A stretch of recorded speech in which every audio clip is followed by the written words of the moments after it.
I am representing the voice of a million farmers in Andhra Pradesh.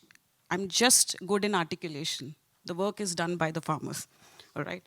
So the next 15 minutes and the next half an hour, I want you to understand how do we design scale at grassroots. So this is my presentation going to be. But before I do that, may I request you to look at the person on your left and then look at the person on your right. So research states that 1 of 3 people in the next 10 years will suffer from cancer. This is legit research. And one of the major reasons for cancer in India especially would be the food that we eat. This is a good context setting. I wanted to set a context, and nothing can get as personal as the food that you have eaten, the breakfast you had in the morning, the lunch, wonderful lunch that you had yesterday, and the dinner you had last night, right? So Hippocrates said, let food be thy medicine. But what is happening is that we are having medicine as food these days. And I'm very sure that if I just ask you by show of hands, how many of you are right now taking vitamin supplements? Can you just give me a show of hands? Only one? Quite a few, and some may just not want to acknowledge, or might have deficiency of vitamin D, B12, and many other vitamins. So this is the context settings. I don't think you require to be told about the global warming. You need not be told about the multiple food systems that's happening in some part of India and the world. You need to be told that you are feeding poison to your children and you're eating poison yourself. My apologies for the morbidness of it, but if it doesn't get personal, it doesn't get executed as well. India has one of the biggest soil emergency. Yesterday, Mr. P. Sainath was talking about that 5,000, 10,000 years of culture is getting lost. Any culture, the Mohenjo-daros and the Harappas have extinct because the agriculture failed. One of the major reasons. India is losing its topsoil, quite a morbid statistic. And then, obviously, India's water emergency is also crucial. We have been harping about Bengaluru and the groundwater depletion. We have seen numerous examples. So this is the context. And I'm very sure you all understand the global warming. It's chilly out here. You have made Mumbai seem like a North Pole right now in this room. So it's extremely cold also, right? So we are basically, in order to cushion ourselves from global warming, we are just decreasing the temperatures in our ACs.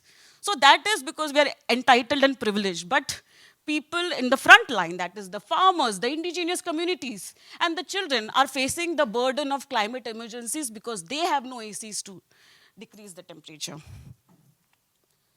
Fertilizer use, look at the statistics, appalling. What do you mean by fertilizer? It's basically salt, right? Salt, we are putting salt in a soil.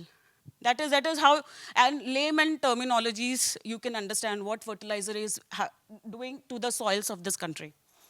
One of the crucial aspect is that fertilizer in India is highly subsidized. And so are pesticides as well. Not that kind of subsidy, but fertilizer are subsidized. So basically, government is subsidizing to feed you poison, if you want to look at it.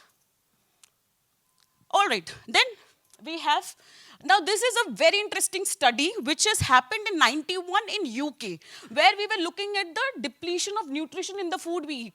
Now Swati, why did you give a study from 91? Because there has been no study on depletion of nutrition post that we have come across. If you have any study, the contemporary studies, we would like to look at it. Look at what it is saying. The amount of food that a person and the nutrition a person used to get in 1940 vis-a-vis, you need to have double amount of food to get the same amount of nutrition. And this is from 91, guys.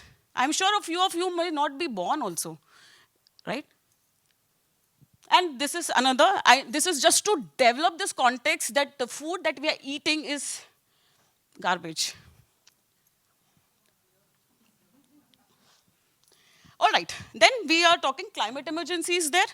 Greenhouse, the problem with agriculture is that while it is the victim, it is also the culprit. 35% of greenhouse, 34%, my apologies, of gases are basically emitted by the process of how we grow food. There are different elements of it, but agriculture itself is the largest contributor of greenhouse gas. Now, before I go further, I want to let us understand what is global warming. Global warming is basically 3 greenhouse gases creating havoc in our lives. So it's carbon dioxide, it is water vapor. What is carbon dioxide doing? Carbon dioxide is basically increasing the global temperature, right? The problem with the conversation on greenhouse gases is that we are just harping about carbon credits because there is money in it. We are not talking about water vapor because water vapor entraps the carbon dioxide in the atmosphere.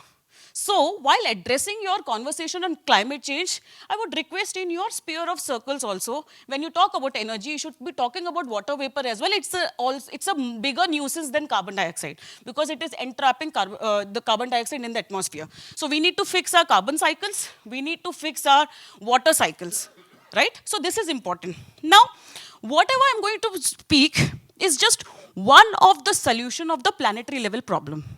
And while it is planetary level, it impacts you and me both, right? So we need to understand that whatever in the next 10 minutes you will take out of this room is that how you can think of solutions and designs in systems perspective.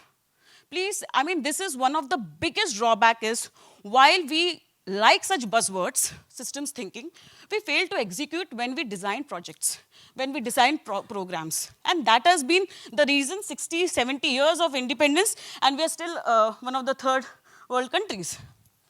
Now, after all this morbidity, let me give you some hope that there is solutions. There are solutions existing, by the way. What we are saying is that we need to mimic nature. We need to work in harmony, right? My fellow colleague from Nirman today, they're doing amazing work in Chhattisgarh. I wish he could have also spoken about the work in sustainable agriculture. What we need to do, what natural farming, agroecology, regenerative agriculture, whatever your, organic farming. I have my biases again, organic farming, but that's for later conversation. What we are saying is we want to mimic nature. For example, I'll give you, what do you mean by mimic nature? You must have all been to forests. Is anybody going and putting fertilizer bags in forest? No. Forests are self-sustaining entities. So we take inspiration from forests and we are saying that we need to reach to a state of mimicking nature, and that's what natural farming, regenerative agriculture and agroecology is all about. And how do we do that? We have some set of principles. These are developed not because some scientist or farmer once said. It's not the word of God.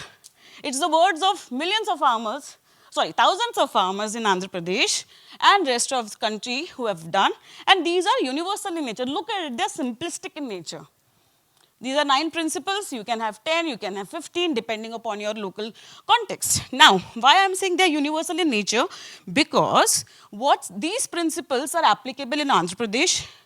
They are applicable in Madhya Pradesh, Meghalaya, Kashmir, or in Africa, Kenya, Tanzania, or Senegal, or in South America, Mexico, or Brazil. Why? Because the principles are universal. What will differ is the practices. The derivation of the practices would be the difference or the contextualization. Now, let me just tell you one thing. Let's break some myths here. Farming is not done by farmers. It's a counterintuitive statement. Let us understand. Farming is done by microbes. We have grown up learning farming as a chemistry. You require nitrogen, potassium, you require all these elements, right? Any knowledge of, and some agriculture graduates, they have learned just chemical form of farming. What we have realized is farming is done by microbes. What natural farming is doing is how do you accelerate the process of microbes in the soil? Many of you like having curd. How do you make curd? Basically, you warm milk and you put 1 spoon of, you put 1 spoon of curd in warm milk. What does this 1 spoon of curd does? It is an inoculant. It introduces the microbes in the milk that is required for the milk to turn into curd. That is the same what's happening in the soil. What you're doing is, in the soil, you are adding inoculants in the form of concoctions of cow dung or cow urine or bokashi in Africa or herbal teas in America, in the US, what you're doing in all is you are increasing the microbial content of the soil. And that's how simple it is. So this is the knowledge that we are talking about. Now you will ask me, Swati, it's so simple in nature. And you are talking so great things about it. If something so good, why hasn't it got viral? Why hasn't it caught the imagination? And this is where the problem of the world comes. That this knowledge has never been taken to community properly. There have been some really pioneering people in India, Mr. Nammalwar, Dabholkar, Mr. Subhash Palekar, you have Deepak Sajdes, brilliant pioneers who have depicted these principles already into various localities across the country. The problem is that majority of this, as Mr. Thakra was also saying, it has been silos. It has been geographically restricted. It has been done by 100 farmers, 150 farmers. Now, 100 farmers cannot solve the problem of greenhouse gases across the world, and that's where we are saying that we need to talk and look at such solution at the scale factor. What do you mean by scale, Swati? There are three aspects of scale that we understand. We are talking about outscaling. We are talking about scaling in, and we are talking about scaling deep. In this entire conversation of scale, for all the darling designers here, we are looking, this program in Andhra Pradesh is looking at the outscaling aspect of it. How do you take principles and knowledge that is derived out of this to more farmers, more farms, and more practices? That is what outscaling is. Scaling in is basically how do you go deep to it? You know, addressing not just the production system. Scaling in will be addressing value chains, addressing marketing, addressing other aspects, processing and scaling deep is basically what we are saying is scaling deep is addressing the DNA of the culture, the folklores, the myths and legends that operates in the community. That is scaling deep. So the government of Andhra Pradesh and the government of India also, we are saying outscaling is the work of government. Somebody was saying governments are not powerful, becoming a infamous statements, because government can look at outscaling. Scaling in and scaling deep are the work of civil societies, of NGOs, who work contextualized in specific geographies. So in this manner, here comes, and then there are many of you, we are all rational human beings, and I want you to realize when you leave this room, this myth that shifting from chemical to natural farming leads to yield penalty is a misnomer. Independent studies have shown that there is no yield penalty. In fact, the cost of cultivation comes down drastically. And this is a statement, it's an audacious statement. It's backed by 3 years and years of independent studies. The last 5 years we have been doing these studies. So there is no yield penalty. You can pick up any independent study and they will tell you the same thing. Complex tables, this is just to, cater to few of you who will be like, but rice goes down, maize goes down. Look at this table, the yield, and you will be able to see that. Yeah, so this is, yeah. Chilies are whimsical. So is apples and brinjals, right? So some of them you have to develop package of practices. I am audacious, but not very. All right. But okay, the chili ones now. I'll tell you one thing. My apologies for digressing. Look at the cost of paid out cost. So irrespective of the yield coming down, the cost of cultivation is so less that the paid out cost or the net income is higher anyways. So this is the Rabi and the Kharif results. We can share with you the, yeah, for the nature lovers, the bees are back, the birds are back, the butterflies are back. Yeah, earthworms are back as well. And for, there are studies which talks, the water people yesterday, the studies have shown that water required for growing food. Yesterday, Mr. Vishwanath, he is not here today, but the water gets stored in the food grains, he said. Exactly, and it requires lesser water. Even groundwater is less. Resilience to food, flood, and droughts is impeccable. Resilience to pest attack. Food and nutrition. These are all just to get you intrigued. What is crucial and what is why I'm here is, how did we achieve the scale aspect of it? These are different research studies. Come on. Okay, just kidding. All right. All right. Yeah. got carried away. All right, so let us look at the people's movement that why I'm here for. We are looking at some staggering numbers. Remember, we are the most populated country in the world, and the government of India, the government of Andhra Pradesh, and several of the governments of state of other states have taken upon itself to transform their agricultural food systems to natural farming or agroecological systems in a phased and iterative manner. I want to assure you, India is not going the Sri Lanka way. We are not saying we will ban fertilizer and pesticides overnight because this is a knowledge intensive systems. We will go in a phased manner. We are not saying 1 year, 2 years. We are talking about 2031 for the state of Andhra Pradesh, 2047, the Honorable Prime Minister would love to hear that number, for the entire state of India to at least transform or talk about converting that 12 crore farmers to natural farming. So this is the number you should be happy about, that a million of farmers are enrolled in the program. But mind you, this is enrollment. They have not converted, by the way. They are doing it in a phased manner because the behavioral change aspect is like alcohol de-addiction. You require constant hand-holding support. So that's why you require 3 to 5 years for farmers to convert. This is very crucial. It is not one program. It is not job of one NGO. It requires the government, it requires knowledge to be harnessed. And that is where designers falter because they sit, and my apologies, I'm just, because we struggle with so much of back and forth of trying to make people realize that these are all systems and integrated manner. So you require knowledge, you require social capital, you require human capital, facilitating organizations and collaborations. So it's work of different entities coming together. And this is not even enough. What we are doing right now is I am using the map of Mumbai to maneuver in Delhi because the entire system right now is chemical farming system. And you are asking farmers to shift to natural farming. What is, and I will take 2 minutes, my apologies. What is happening, why I am so audacious right now is that this has been capable because of integrating the women self-help groups. You should be proud of the fact that India has the last 2 decades worked on collectivizing rural women into self-help groups and their federation.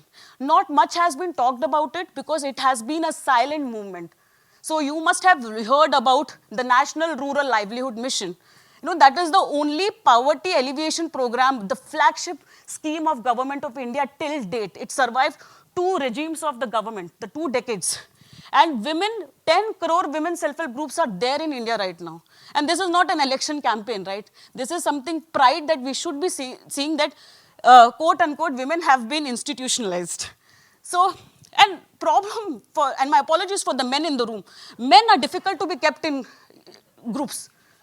Men are difficult to rationalize. I'll tell you what is the liver of change. We started with men in 2016 when this program started. We started with men. We went to one man, rationalize. So energy and the time and resource takes is arithmetic in progression. And then we were like, hey, wait a minute. We have already built platforms of women self-help groups and their federations who work impeccably. So my energy and resource is now, so I go with the same energy and resource to one self-help group, which is 10 to 15 women. Women are the true tillers of the land. And they cook in the houses. They know that the soil is deteriorating. They know they're feeding poison to their children. And that's why it's easier to convert women. It's easier to enter a household through women. And that is the lever that our rate of transformation went from arithmetic, thanks to the men of the world, to geometric progression, multiplier effect. That's why we are talking about 1 million today. The most populated country in India is saying, no problem of food security, we will transform the food systems. And that is what has happened, that the women self-help groups have been pioneering. And look at the numbers. They are the ones, and that's why I'm saying community managed, that let Chandrababu Naidu not be in power. Let Mr. Modi be not be in power. Let Swati cease to exist. But it should be, the knowledge should be in the community. Because donors will come and go. They will seize the funding. But the farmers, after coming and transforming, should not lapse back. The problem with Sikkims is that only. It is an unsustainable model because the moment the government stops the entire premium-based model in Sikkim, it will fall back. I'm sure you must have heard stories of Sikkim as well. So this is the institutional design of the women self-help groups that has led to somebody like me being so audacious in front of you. It's their power. It's nothing that we have done. Farmers. So what happens if Swati goes and convinces a farmer? Nobody will believe. Because if I talk to a farmer, I am not a farmer myself. What we are saying is only a farmer, he or she has done farming, can go and talk to another natural farmer. Anna, I have done natural farming. I have gained benefit. You also do. I will help you. And that is the farmer-to-farmer dissemination program. And we call them community resource person, by the way. And yeah, ICT, oh my God, trouble. Data is a big problem in this country. I want the data junkies here to help us out because agriculture data in India is messed up. So what do you mean? I'm talking about saturation. It's not just transforming farmers. We are talking about transforming lands. For transforming one farmer, I have to change the entire village. That is our approach. We are going in bits and pieces, and it takes almost 8 years to declare our village as a bio-village. And marketing initiative. So I will stop here because I have my wonderful colleagues. So this is the macro picture I have given, that there is something happening. You know, the change is possible in a lifetime. You don't have to wait till 2100 for us to realize that climate change can be mitigated. And I want you to know that India is leading the conversation on agroecology by Andhra Pradesh, government of Madhya Pradesh, Rajasthan, Meghalaya. So this is the scaling up plan. So I want you to note these are the states that we are helping support. There are several parallelly, a lot of work is happening in India. Lot of parallel. What we want is that organic or safe food should not be prerogative of the rich. It should be prerogative of all of us involved, right? Safe food is the fundamental right that we should be talking about. So, and not just India, by the way, Asia and Africa are also working towards it. And my apologies, I got carried away with the passion of the session. Yeah. May I request my colleagues to yes. come? All right, please let me. Introduce them, yes. And let's hear a few words. Yeah. But we can't have another Sure. 15 minutes. Sure, no 15, we'll take 5 minutes. 5 minutes, Yeah, good. so my colleagues from Andhra Pradesh, because first question you all will be asking is value chain. How do you really give? So they will be talking about how one of our communities in Visakhapatnam have come together and addressing the problem of value chains. We don't want Reliance and ITCs to make money out of safe food. We want young entrepreneurs from the villages to do that. So this is one of the models. Thank you so much. Thank you, Swati. Thank you for such an introduction. Before I introduce myself, I would like to make an honest confession. 1999, 25 years back, exactly for my engineering graduation, I applied to BITS and my application was thrown into dustbin. So I'll introduce myself now. I'm Hima Bindu. I work with a farmer producer organization. I'm a farmer for the last 80 years, and this is my friend Usha Raju, a nutrition by profession and running the FPO along with me. So having said the background, now after being thrown out into dustbin, finally I managed to get into a decent college, and then I worked with a corporate company emphasis for 10 years. Somehow, or maybe it's destiny, it's realized, and I put my hands into farming, just for gardening purpose. And then I know why I was thrown out, because I did not really have passion in technology 25 years back. All my passion lied with farming. I started farming for the last 80 years, and then we were recognized by Swati's department, Andhra Pradesh Agriculture Department. So we work currently with 120 farmers currently in the 3 north coastal districts of Andhra Pradesh. What we do as entrepreneurs, this is a for-profit social enterprise. We are very clear of it, and the farmers are the shareholders of this organization. What we do a village cluster formation, the bio-village, what Swati was talking about. We train all the farmers at a cluster level. We go there and train them. And then, as it said, most of our farmers are women entrepreneurs. So we go to the farms, train them, and they take their harvest, and we pick up at the farmer gate. What exactly happens current now with the chemical farmers? They go to mandis early in the mornings at 3 o'clock, and they have to sell it. But for us, with the support of our department, agriculture department in Andhra Pradesh, we are able to do farm gate pickup, and that's how we converted 120 farmers into natural farming. And then we have a processing setup which is PGS certified, which means it's organically certified, only one in Andhra Pradesh currently right now. So all the produce taken from these villages is converted into products and then distributed at the retail stores. Our department, I'm sorry whoever said that government isn't helping, but at least for us in Andhra Pradesh, both the agriculture department, what Swati represents, and the marketing department has provided us retail stores at a very minimal cost, and we are able to supply all these perishables, organic produce at a minimal cost to all the consumers. Now I'm here again after 25 years at BITS Pilani Design School to ask something. Okay. So what happened in the last 2 years? Last 2 years, we both were working at grassroots level and we developed very good products. And so now there are more and more farmers coming to us, asking us to market their produce. They are converting into natural farming. What happened? We are just entrepreneurs, we were good farmers. Now there's lots of produce coming. Vizag and Andhra was our whole city where we were selling. Now we want to go at a national level. But people like us, we are not designers. We don't know how to brand it or design it. So BITS Design School, I'm asking for an impact to the environment. Could you collaborate and help us design something nice of these products so we can take it at a national level? Especially eco-friendly. If you can give us some eco-friendly packaging material, we would like to launch it on our brand. Design, you mean? Yeah. And social and media social support, like how do we go in social media? We are very zero knowledge in this. And my friend here, she's a nutritionist. I work with farmers. I take 100 products, she'll throw out 50 products. Still, these are not good. So that's what happens. Yeah, thank you. I mean, we are just so honored that you can be here. I'm sorry to give you so little time, but are you here this afternoon? So this conversation starts now. And now I want you to talk to these women and learn more during the rest of today. And I can't speak for BITS, but I'm fairly sure that we can answer some of your questions in a positive way. And this afternoon is actually part of discussing the frameworks of how that might happen. So we made a promise at the beginning of these 2 days that this is not just a talking shop, that we would frame project opportunities before everybody has left. That is the exercise we will do after lunch. And so please don't let us off lightly.